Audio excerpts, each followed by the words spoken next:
والحمد لله ولا إله إلا الله. أعوذ بالله من الشيطان الرجيم. بسم الله الرحمن الرحيم، والصلاة والسلام على أشرف الأنبياء والمرسلين سيدنا محمد وعلى آله وصحبه ومن تبع نهجهم بإحسان إلى يوم الدين. اللهم صل على محمد وعلى آل محمد كما صليت على إبراهيم وعلى آل إبراهيم، وبارك على محمد وعلى آل محمد كما باركت على إبراهيم وعلى آل إبراهيم في العالمين إنك حميد مجيد. أما بعد، أخوتي الكرام، السلام عليكم ورحمة الله وبركاته. Aujourd'hui, avant de commencer, je vais vous rappeler qu'aujourd'hui, notre leçon c'est sur les liens des parentés. Voir notre livre, page 90. Et quand on parle des liens de parenté, et surtout aujourd'hui en France, on parle d'une chose qui a une importance capitale dans notre vie aujourd'hui étant musulman. Ségolène Petit, c'est une sociologue française, a fait l'état des liens de la situation des liens de parenté aujourd'hui en France. Elle a dit la sociologie française, observant la famille contemporaine, a longtemps été marquée par la thèse de Talcott Parsons, selon laquelle l'industrialisation a ébranlé la famille ancienne. Ça veut dire, lorsque la société est devenue une société industrialisée, ça jouait sur la famille, a ébranlé la famille ancienne dans sa structure, dans son fonctionnement et dans ses rapports avec la société, et qui affirmait haut et fort l'émergence d'une famille nucléaire détachée du reste de sa parenté. Ça, c'est le résultat aujourd'hui de ça, de la vie industrialisée, l'industrialisation aujourd'hui. Et nous constatons ça, même le musulman aujourd'hui. La famille, ce n'est plus la même famille. Par exemple, on peut venir dans une maison musulmane, on trouve l'enfant dans sa chambre, la mère est dans sa chambre, le frère est dans sa chambre, et les gens ne se réunissent pas, ne discutent pas, il n'y a rien. Il n'y a rien de commun entre eux. Et voilà, ça c'est ce que Ségolène Petit a souligné dans la société. C'est ça, nous, en tant qu'imam, en tant que responsable religieux, donc il faut qu'on aborde ces thèmes. Et c'est très important à un prédicateur de savoir ce qui se passe dans la société et comment procéder en conséquence. Cet état des liens, par exemple, nous résume la réalité de la société dans laquelle nous vivons aujourd'hui. C'est une société sans lien de parenté. C'est une société marquée par l'individualisme. Cette société qui nous pousse à disloquer, voire rompre tout lien de parenté. Tandis que le lien de parenté est un lien rendu sacré par Allah. Ça, un musulman doit le savoir. Un musulman ne doit pas être avec le courant. Il doit savoir que c'est quelque chose que Allah a rendu sacré. Et ça, c'est très important. Je parle surtout aux jeunes qui sont dans cette société qui ne tiennent pas compte de ce lien sacré. Et aussi aux adultes aussi, qui sont là dans cette société aujourd'hui. Il y a des gens, 10 ans, une femme et un homme en France, ils vivaient ensemble pendant 20 ans et ils ne se parlent pas. Il n'y a pas de parole entre eux. Ni la femme ne parle pas à son mari, ni le mari ne parle pas avec la femme, et ils vivaient ensemble. C'est ce qu'on appelle le mariage. Les frères ne parlent pas à son frère. J'ai vu des gens à la mosquée, un frère qui ne parle pas à son frère il y a 10 ans.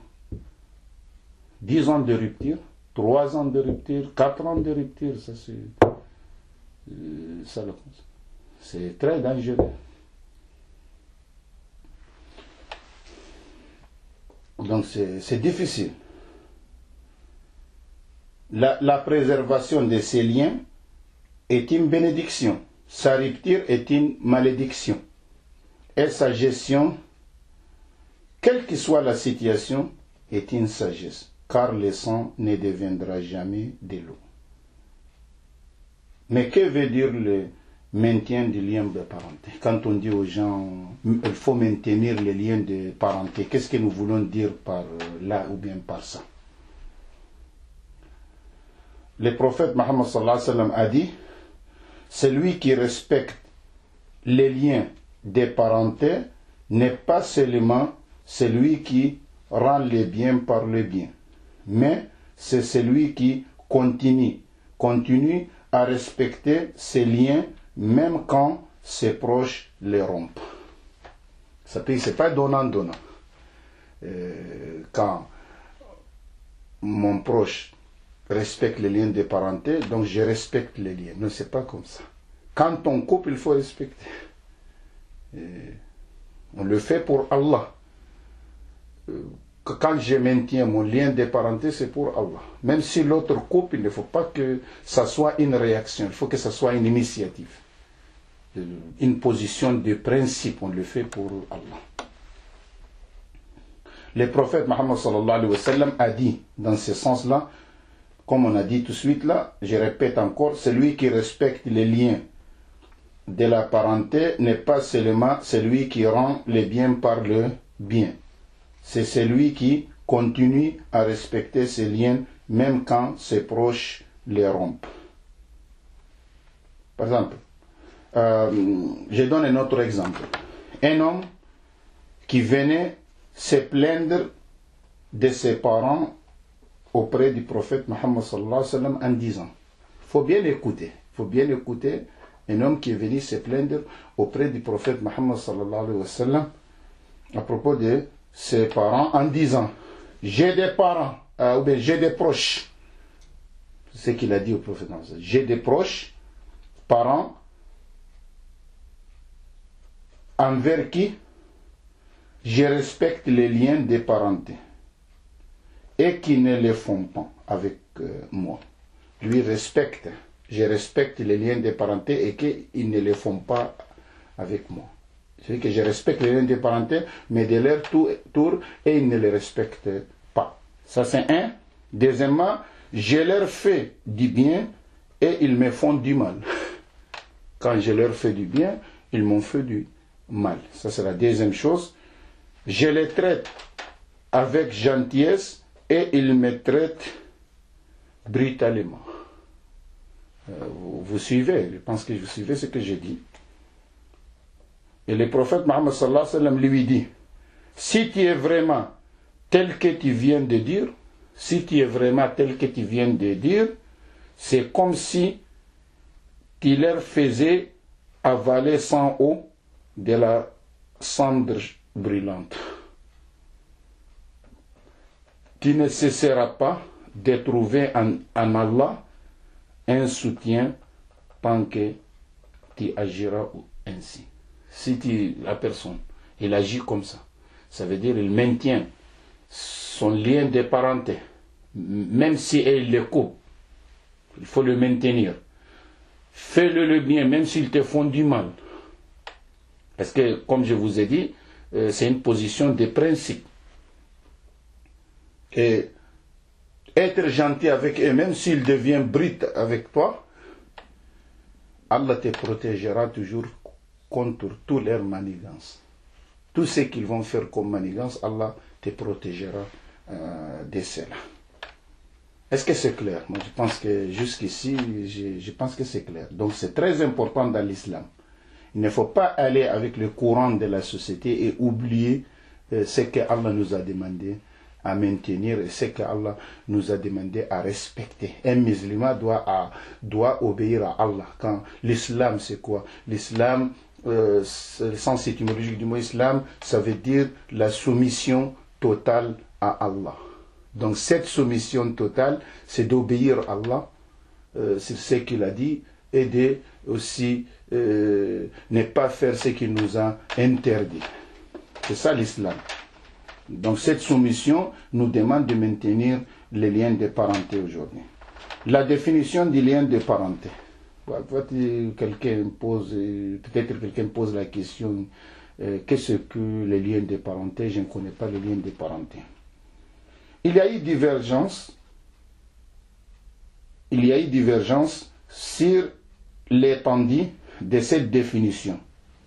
Mais on allait pencher sur la définition qui consiste à considérer tous ceux qui ont un lien de sang avec notre père ou avec notre mère comme étant parents ulul al-arham.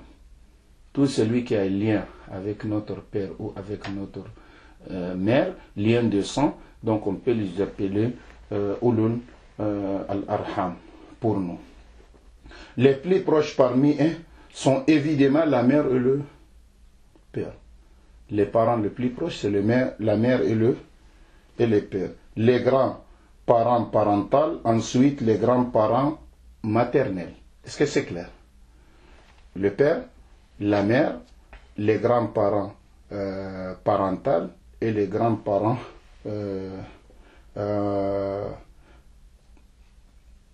ça le concept. La mère, le père, les grands-parents paternels, ensuite les grands-parents maternels. C'est bon? Les enfants et leurs enfants, en donnant la priorité à ceux qui sont du côté paternel, et leurs petits-enfants, ensuite les frères, ensuite les sœurs, ensuite les enfants des frères, puis les enfants de sœurs, les oncles paternels, ensuite les oncles maternels, leurs enfants, en donnant la priorité toujours au côté paternel. Et les tantes paternelles, ensuite les tantes maternelles. Vous suivez? Maternelles et les enfants des tantes, des tantes paternelles, ensuite les enfants des tantes maternelles. Donc, il y a une priorité dans l'islam. Il faut tenir compte aussi de cet ordre aussi. Allah dit, dans le sens de traduction, le Coran, cependant, ceux qui sont liés par la parenté ont priorité les uns envers les autres, d'après les livres d'Allah. Certes, Allah est omniscient. Coran, Surat Al-Anfal, Surat 8, et verset 75. Et ça c'est très important.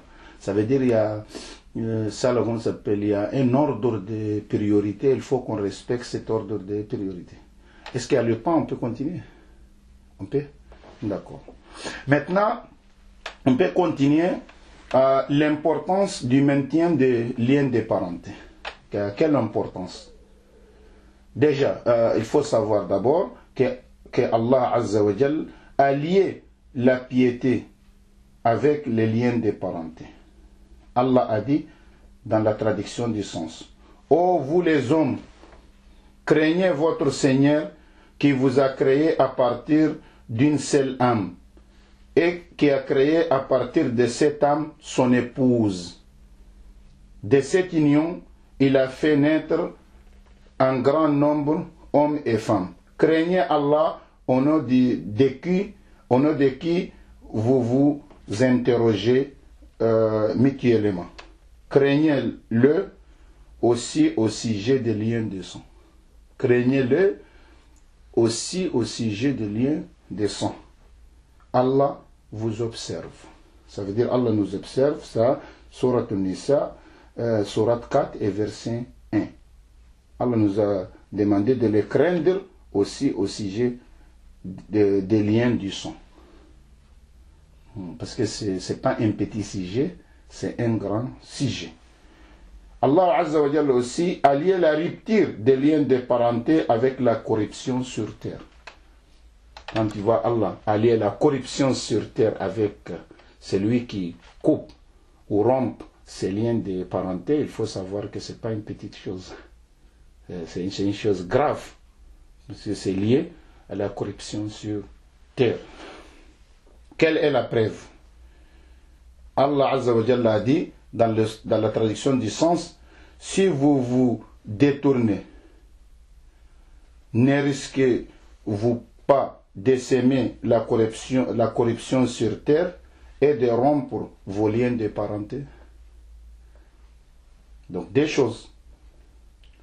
D'essaimer la corruption sur terre et de rompre vos liens de parenté.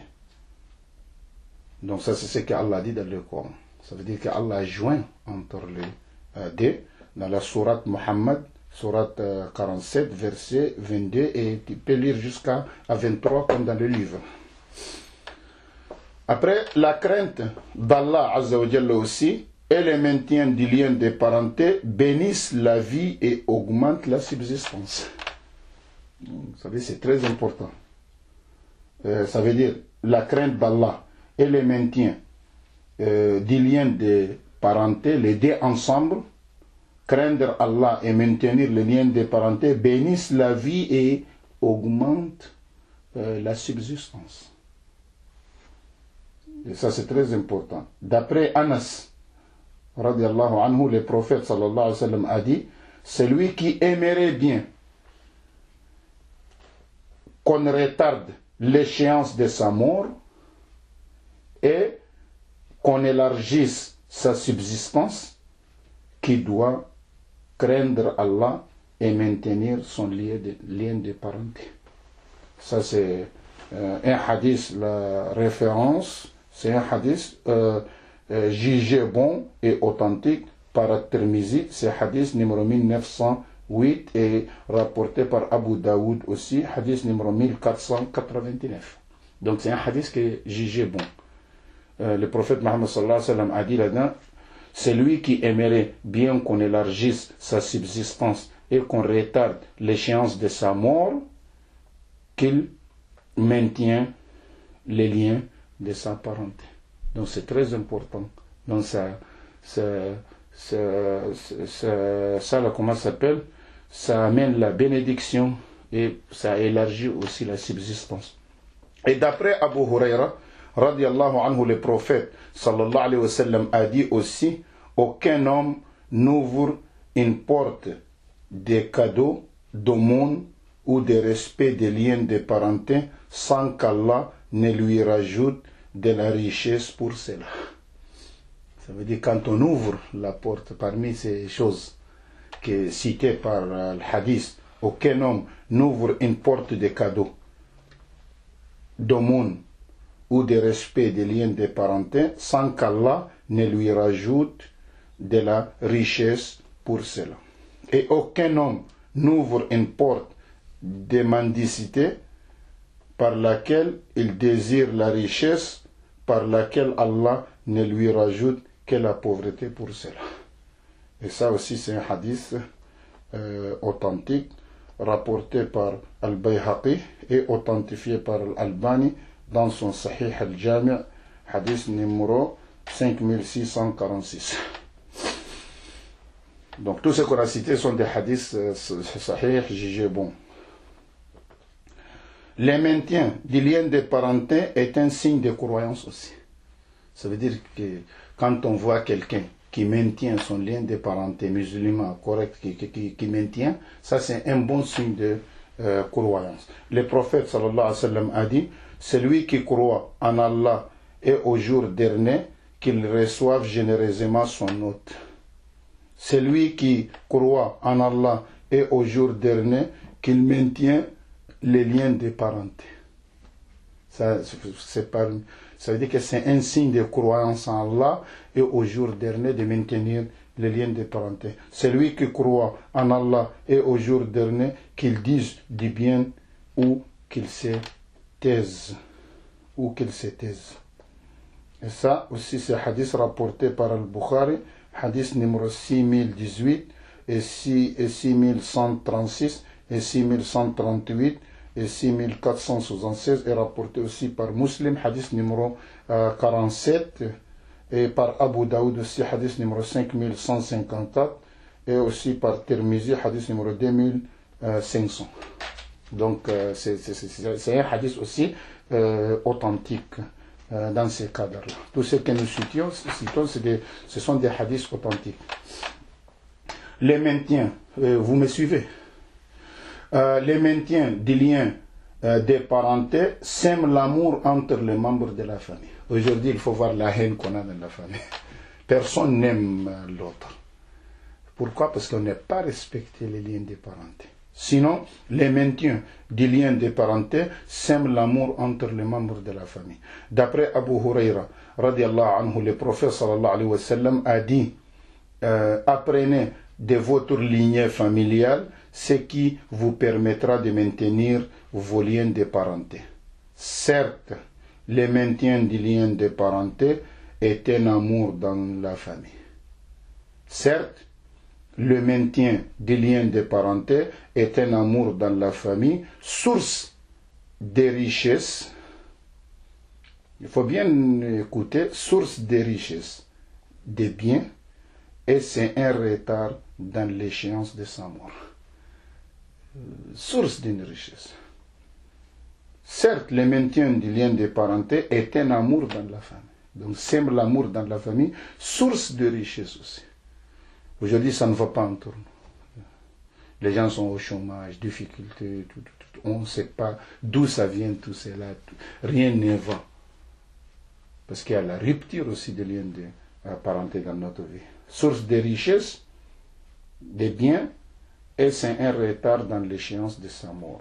Ça, c'est un hadith authentique, jugé bon, rapporté par Ahmed, deuxième partie, page numéro 374, et rapporté par Tirmizi, hadith numéro 1979, et par Al-Hakim aussi, quatrième partie, page 178. Aussi, le maintien du lien de parenté et le bon comportement animent le demeure. Les maisons. C'est un baraka. C'est une bénédiction. Et ça anime les maisons. Le maintien du lien de parenté et le bon comportement animent le demeure, les maisons. D'après Aïcha, radiallahu anha, le prophète sallallahu alayhi wa sallam a dit, quelque chose à rectifier ici, a dit, le maintien des liens de parenté et le bon comportement animent les demeures et retardent l'échéance de la mort. Anime les demeures et retardent l'échéance de la mort.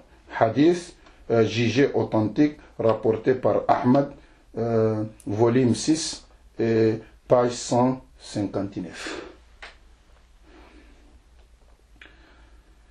Aussi, le maintien des liens de parenté est une condition de l'acceptation des œuvres. Il faut me suivre. Hein? Le maintien des liens de parenté est une condition de l'acceptation des œuvres. D'après Abu Huraira radiallahu anhu, le prophète sallallahu alayhi wa sallam a dit, certes, les œuvres des fils d'Adam sont exposées, c'est-à-dire auprès d'Allah, chaque jeudi, la nuit du vendredi, et les œuvres de celui qui a rompu son lien de parenté ne seront pas acceptées. Ne seront pas acceptées. Vous avez bien compris.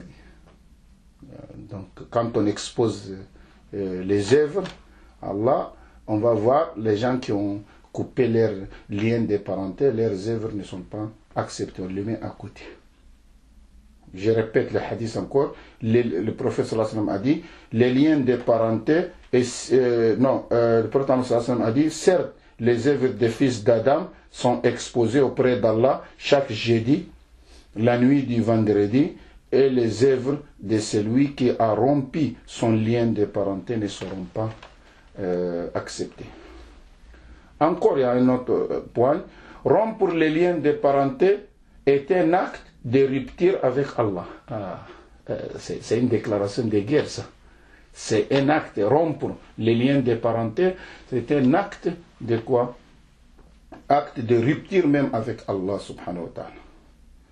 D'après Aïcha, radiallahu anha, le prophète sallallahu alayhi wa sallam a dit, les liens de parenté est suspendu au trône. Au trône. Les liens de parenté est suspendu au trône et elle dit, ça veut dire les liens de parenté. Vous comprenez? Au trône, elle dit, celui qui me maintient, Allah les rapprochera de lui. Et celui qui me rompt, Allah rompra avec lui. Donc le jour que tu as rompu les liens de parenté, il faut voir l'heure et date, l'heure, minute, seconde. De là, il faut savoir que tu es en rupture avec Allah jusqu'à ce que tu maintiennes les liens de parenté.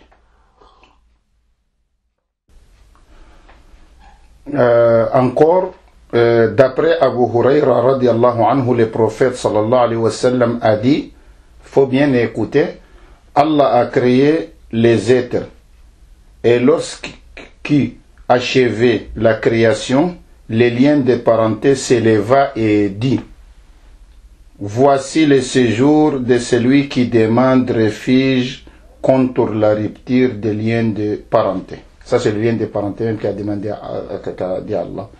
Oui, répondit Allah, ne seras-tu pas satisfait que je rapproche de moi celui qui te maintient et que je rompe avec celui qui te rompt?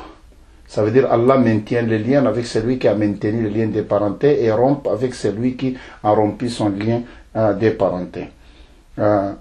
Certes, oui Seigneur, répondit-il, en bien je te l'accorde. En bien je te l'accorde. Donc Allah l'a accordé cela. L'envoyé d'Allah sallallahu alayhi wa sallam a ajouté, récitez ces versets coraniques si vous voulez. Si vous vous détournez, ne risquez-vous pas de s'aimer la corruption sur terre et de rompre vos liens de parenté. Ce sont ceux qu'Allah a maudits, a rendu sourds et a rendu leurs yeux aveugles. Donc, ne médite-t-il pas sur le Coran? Qu'y a-t-il des cadenas sur leur cœur? Ça c'est ce que Allah a dit. Mais le hadith qui a été rapporté, c'est un hadith aussi authentique comme d'habitude, rapporté par Muslim, et c'est hadith numéro 4634. Aussi, la rupture du lien de parenté est d'une mauvaise de parenté et d'une mauvaise finalité. Ça veut dire, faites attention, si on coupe les liens de parenté, on risque d'avoir une mauvaise finalité. D'après Jubayr ibn Mut'im, radiallahu anhu, le prophète Mohammed sallallahu alayhi wa sallam a dit, jamais n'entrera au paradis celui qui rompt ses liens de parenté. Ça veut dire si on a peur de sa finalité. Et s'il meurt musulman en rompant, ça veut dire la personne risque à passer par l'enfer avant d'aller au paradis. Aussi, maintenir le lien de parenté fit partie des derniers conseils du prophète Mohammed sallallahu alayhi wa sallam. Avant sa mort, fit partie des derniers conseils, vit l'importance de cela. D'après Anas ibn Malik, radiallahu anhu, le prophète sallallahu alayhi wa sallam a dit, lors de sa maladie, vos liens de parenté, vos liens de parenté. Il a répété ça. Vos liens de parenté, vos liens de parenté. Il a répété ça. Aussi, celui qui rompt les liens de parenté sera puni dans ce bas monde ainsi que dans l'au-delà. Donc il y a double punition. Il y a des gens qui ont une vie difficile ici. Et ce qui les attend là-bas, c'est pire s'ils ne se repentissent pas. D'après Abu Bakr, radiallahu anhu, le prophète sallallahu alayhi wa sallam a dit, il n'y a aucun péché que son châtiment mérite d'être anticipé dans ce bas monde avec ce que Allah préserve aux pécheurs dans l'au-delà, plus que la rupture du lien de parenté et l'agression. Ça, c'est donc, ce sont des choses. Il faut faire très attention à ça. Hadith jugé authentique rapporté par Tirmizi, hadith numéro 2511, et Ibn Majah numéro 4211, et Ahmad volume 5, page 38. Et aussi, la récompense de l'aumône donnée à un proche est doublée. Quand tu donnes l'aumône à un proche, c'est doublé. D'après Salman Ibn Amir radiallahu anhu, le prophète sallallahu alayhi wa sallam a dit: donner l'aumône sadaqa à un pauvre est considéré comme une aumône, et donner l'aumône à un parent proche est considéré comme une aumône et un maintien du lien de parenté. Donc nous arrêtons là, Inch'Allah, pour la leçon d'aujourd'hui. Wa sallallahu alayhi wa sallam ajma'in. Assalamu alaikum.